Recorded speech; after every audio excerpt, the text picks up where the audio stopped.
I don't know if there's any interest, but if you would like to take 10 or 15 minutes to discuss this announcement that the IMF is going to auction gold in the world market in April and May, I could make the time available if there's interest. Yes. All right. Absolutely. Well, let's do it right away. I'm sorry I have trouble with connecting to the internet. I have a laptop, but yesterday I could connect it, and this morning I couldn't. So my information is rather incomplete. So could somebody state what actually happened and what the announcement said and how the market reacted to it? Because that was yesterday or the day before. It was over the weekend, but all I know is this, what I heard was that the G7, which is meeting in Tokyo right now, asked or suggested. I mean, the G7 is the G7, the IMF is the IMF. All right. The last time, for example, when the UK sold that stash of gold, 350 tons or 400 tons, at the very bottom of the market, Gordon Brown had asked the IMF the week before to sell its gold, and they didn't. All right. But this time we have the whole body asking the IMF to sell its gold. And I didn't know in what amounts. I had no idea that they were going to do it by auction in April, May, so it's obviously more, developed than I had, than the information I heard. So that's all I know. Two things I've heard. One is that the U.S. Congress has to approve any sale of gold by the IMF. They have certain power over this. And the other thing I heard, which is interesting, they don't actually have any gold. It was pledged. The countries that set up the IMF pledged them gold, and they have the right to use it, but whether they actually have it in storage is not known. So there's two aspects, and I would suspect the odds are the U.S. Congress will not approve the sale. On that issue, Rudy, when the U.S. went off cut the window to gold, in the early 70s, they were afraid that the price of gold then would start going up because we had paper. And so the IMF actually did sell. In 1975, they announced they were going to sell 2 million ounces into the market to cap the price. Well, it also coincided with the inflation that was going on. And the 2 million ounces got sucked up and just disappeared as gold went from, I think, $70 to $850. So they can sell gold. They've done it.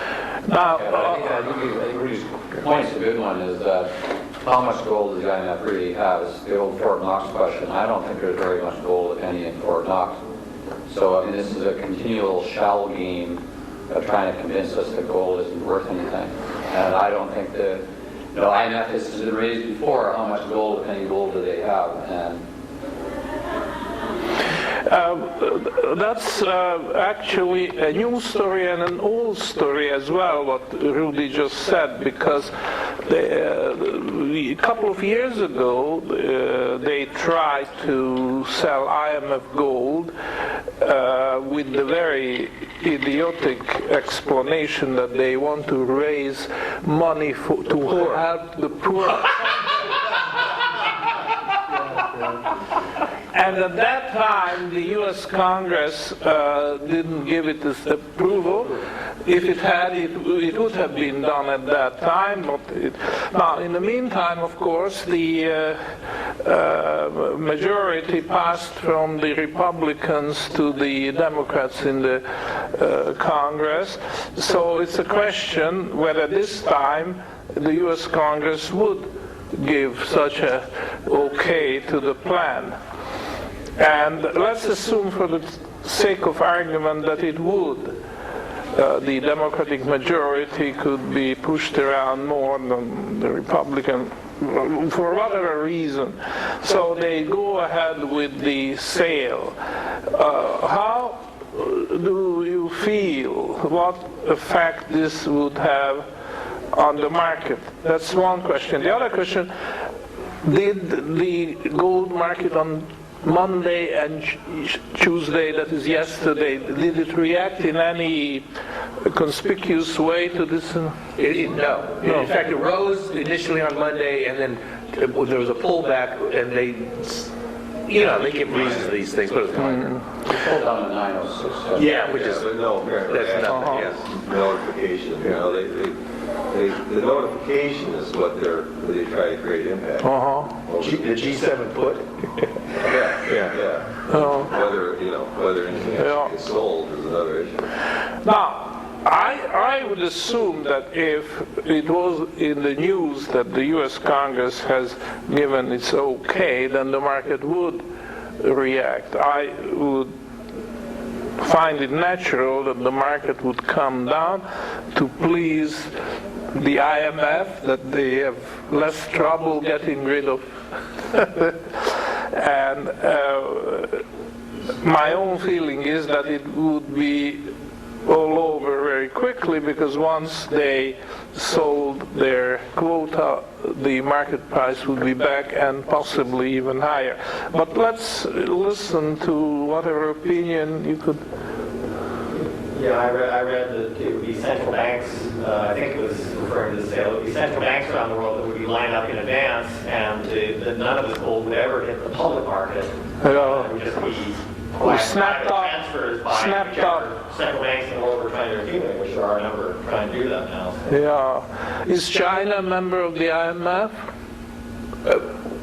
No, I don't think so, but they're certainly not a member of the G7. Oh, they aren't. They're not a member of the G7. No, but Russia is, I understand, a member of the IMF. So it would be interesting to watch what Russia is doing, because on the one hand they could try to snap up as much of that disbursed gold as possible. On the other, if there are some bureaucrats making the decision, they might say, let's oppose it because it might damage the gold price. For one, I don't think for a moment that it would damage. Of course, the short-term holders might feel handicapped, but those who hold gold on the long term, they just laugh through this. This is a charade. This is a complete farce, because they make their own books weaker. I mean, the central banks have assets and liabilities. The important thing is the liability, the banknotes and the credit which they issue. And right now, the assets of the world's central banks, G7 and all the others included, very badly damaged because of what happened to the dollar. I mean, you couldn't pick a worst possible moment for a central bank to sell gold when they suffered losses on their holdings of U.S. Treasury bonds. It's just insane, completely insane. But of course they don't care, and they don't even admit that they have suffered losses. Now, anybody who knows about bookkeeping, how on earth can a central bank, whether it's France or Germany or Italy or South America, how could they cover up the losses which they have recently suffered on account of the dollar, of the fall of the dollar? Is it that they carry their books in US dollar terms, so the loss won't show? But I don't think the European central banks do that. They carry their books in terms of euro, and the dollar has lost. I think there's a periodic mark-to-market. Because you're not adjusting your books daily. I think there's some, I don't know if that's a rule, but I think that's the practice. How open are the central banks in their balance sheet anyway? It's like the U.S. government. I mean, there's $3 trillion missing in the U.S. government statements. They've never been able to balance their books in America. Why would the central banks be different from organizations? I mean, Ron Paul says we know more about what the CIA is doing and what the Federal Reserve banks are doing. I mean, that's a quote from Congress. I've heard, I don't know, I would say a rumor, but one possible connection to that, the central banks leased out gold. And of course, this gold has disappeared. And this may be an opportunity for them to recover the gold from a source and replace that which is missing. All right, the speculation about... The IMF would sell it, and central banks would recover those lease out losses. Well, it's far too much. It's huge. If Generoso's right, it's huge. It's 50% of the stated reserves of the bank. And again, getting back to the thing when I said that China's not a part of it, I'm not sure about whether or not it's a part of IMF. But the point I want to address here is the intent. Why would the G7 at this time, as they're really trying to hold together the world, they're worried. The boys, they're worried. They're in Tokyo, and they're not eating as well as they did last year. They're worried. And they know more than we do. That's not the face they tell us, or what they tell the world, about how fragile the situation is. They're very worried. And so they go to Tokyo, and they announce they're going to sell gold. I mean, they didn't even say they're going to help the world's poor this time. They're just going to announce they're going to sell gold. All right? In my opinion, looking at it, it shows how close we are getting to the resolution of the end game. The one that everybody says, something's going to happen. It can't keep going. We're reaching an end game. Where are the markers on this end game? Okay? In the fall, as gold made a rather spectacular move upwards, the Swiss bank sold 22 tons. The Swiss Central Bank sold 22 tons of gold into the market. Boom! Enormous spike.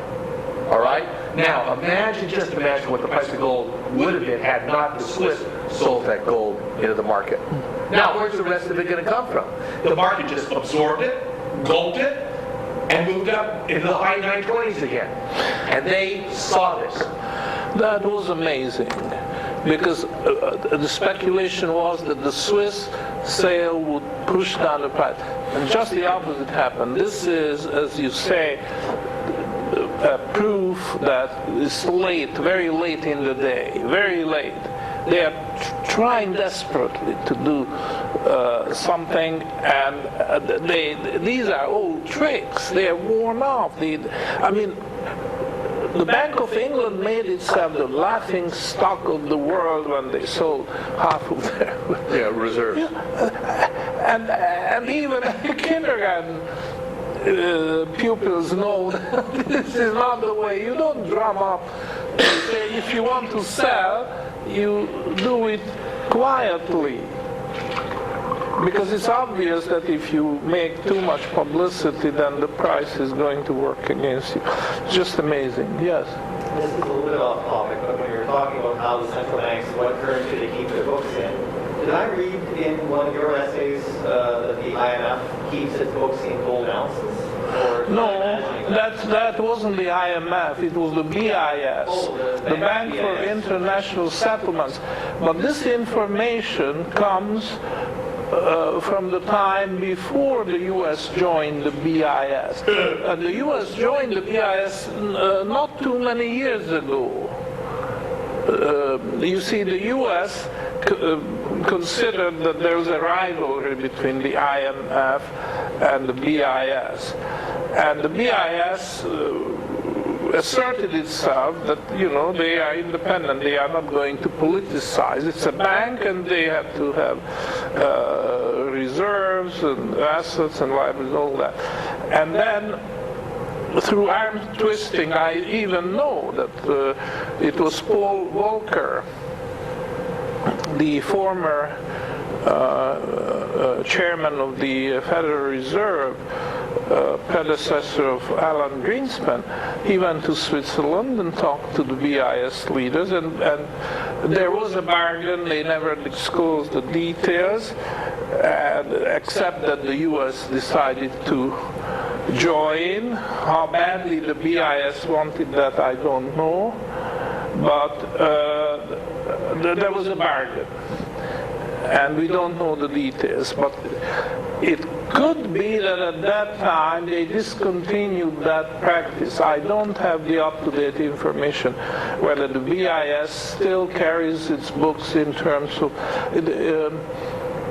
the unit is the gold, the Swiss franc, but the gold, that's before. The Swiss franc was devalued in 1936, about the same proportion as the US dollar was devalued in 1933-34. And so the BIS kept the old gold parity of the Swiss franc, the pre-devaluation, and that's what was the case even 10 years ago. And then in the meantime that important development happened, and whether this was I think this information is in the public domain, but I don't know for sure what the situation is with the BIS. I think a variant on the theme of what Rudy said, and I acknowledge Generoso's work, but there's a huge short position in gold right now. And I mean, there's a whole challenge with commercial signal failure coming, and I don't think it's a coincidence this announcement was made before the option dates came up for expiry. And I suspect that there's a hope here, because these guys have been trying to cover. And you can see that the price hasn't really been helping them cover. I mean, they covered about 20,000 contracts off of 500,000. So I suspect that there's also an element here where they're trying to hope that they could suppress the price and let everybody who's helping them, their agents, try to cover off this huge position. Because if they can't cover it off, you could end up in a huge spike in the price. If they had to cover these prices. A week and a half ago, over a weekend, when gold moved down, because it's very volatile these days. When gold moved from the 920s and started dipping down to the below 9, and like sort of took a hit, and no one knew why. You never know why. You expect, but it did take a hit. And there's a friend of ours, Antal, met him this fall. He's a major player. It has been a major. He ran a hedge fund and is a bond trader, and he's very well connected. And I got an email from him late at night saying, "Have you heard the rumors of several hundred tons coming onto the market?" And I go, "What?" And that's huge. That's huge. Okay. In a day. That's huge. All right. And the Swiss Central Bank only dumped 22 tons. Okay. And I knew there was like a whoosh that had happened to the market. It's just, it reacts, but it does that these days anyway. All right, and so I thought, well, maybe that's the reason why. So I started going. I went to the source of our conspiracy people, the GAD people. They would know. I went over here. They would know. Nothing. But it took a hit, and it sort of pulled back. Dropped another 10 and just started coming back up again. So I had a conversation with this friend of ours about it. And he's not a gold guy. He now is. 26. He's moved a significant portion of his money, his assets into gold, but. We were watching it, and we came to the same conclusion that, and he said that if this amount of gold had, or a large amount had come onto the market, and the market had taken a like 30% pullback, and then stayed and came back, he said what it showed was that the bid at market was so strong that if forces moved into it, it just absorbed it. Took back, but just let it come back and went back with it, but kept buying into it. It didn't give way. It bought as it fell back because it was trying to take advantage of a lower price until another thing came in. There's a lot of movement out there that we can't see. Another question, somewhat related. I mean, you read about this on the internet and elsewhere that Russia, China, Argentina, and a few other countries are actually buying gold. Now, they don't make a propaganda of it, but it's in the public domain. Is there any official source which would confirm that, or this is just rumors that Russia is buying, China is buying, Argentina is buying, and other countries which may have surpluses get rid of their dollar balances and put it in gold? Is there an official confirmation of that, or this is just pure hearsay, rumors? I don't have the answer. I'm just mentioning this because it's very interesting that the IMF would make such an announcement if it was a matter of record that Russia is buying, China is buying, Argentina is buying, Venezuela is buying. It just wouldn't make sense because these central banks would immediately, as you mentioned, would snap it up. It would never reach the market. It would never reach it. It would just inside of the club they would make the deal and it's all done. So I don't know. Do you know if there was a... Well, there was a comment, I think, an official comment by the Russian 10% reserve. saying we want to increase our weighting from 5 to 10% or something, and you do the math and figure out that was a very large amount, but he said we'll do it gradually. I think that's, but again, I don't know, I haven't seen the source. I think I've just seen several people pass that quote on. But you see, this is too vague.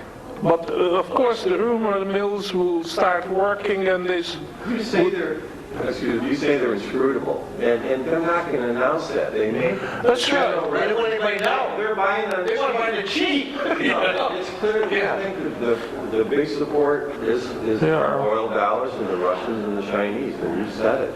And Putin, there was a picture in the newspaper, Putin holding a gold. This guy was at Dawson. You were there in Alaska a couple years ago. yeah.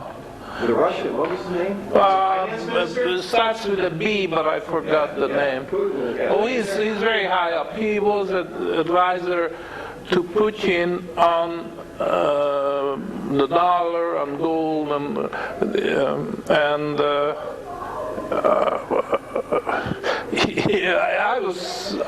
I was amazed that they would send him. He was there. I mean, if you're looking for signals, I don't think the Russians, that was a big enough signal at the moment. No, they know that they were quite behind and they want to catch up, and they are doing it very quietly. They have to. And as a matter of fact, I would go even further. It's not just they step in when there's a weakness in the market. They actually engineer those weaknesses. In other words, they sell, say, 12 tons, and then the price gets soft, and they go back and buy 24 tons at a better price. Force the weak hands out. And nobody knows what was going on.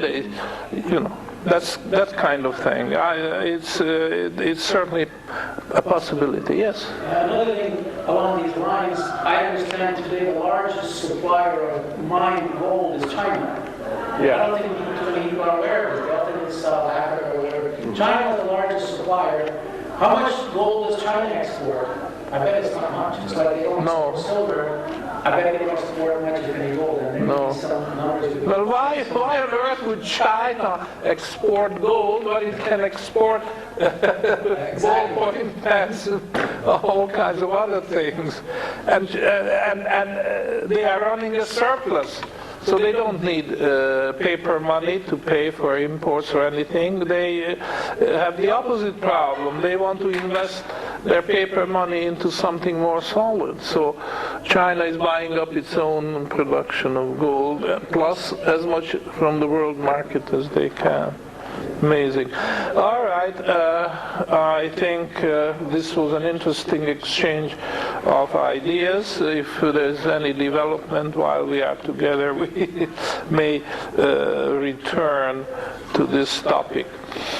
So we continue our discussion of the real bills doctrine, and I have a little gap here to fill.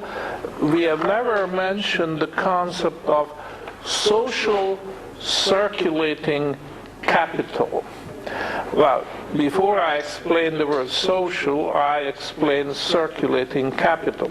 Because we already made that clear yesterday. We spent quite a bit of time on this. That there are two sources of credit. One is savings, and the other is clearing. And clearing. And that's the source. And what's the outlet? What is going to happen to credit once it is raised through these sources? Well, the short answer is savings go into fixed capital. Okay, savings directly go to fixed capital, and the credit from clearing goes into circulating capital.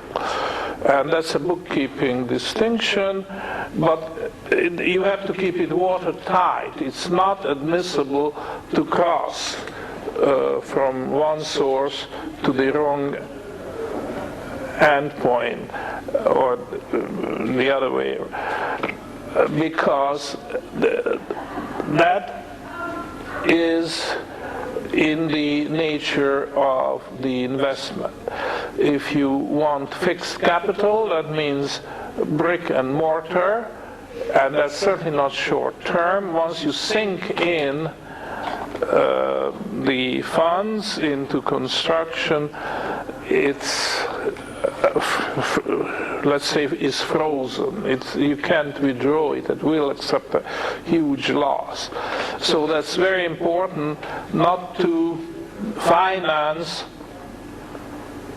fixed capital with short-term credit such as you can raise through clearing. And therefore, actually, commercial banks have no business to go into the mortgage market. So, when you read about this subprime crisis, you wonder, well, even if it's not subprime, it's not legitimate. These are short-term funds which are entrusted to the bank, and they borrow short-term from clients who deposit their money in the bank, and they lend it out 30 years mortgages. I mean, that's not legitimate, let alone subprime. This is just crazy. So anyhow, the whole picture is cockeyed, and but going back to our topic, the important distinction between fixed capital and circulating capital is that one is long-term and the other has to be short-term, because circulating capital means that the raw importance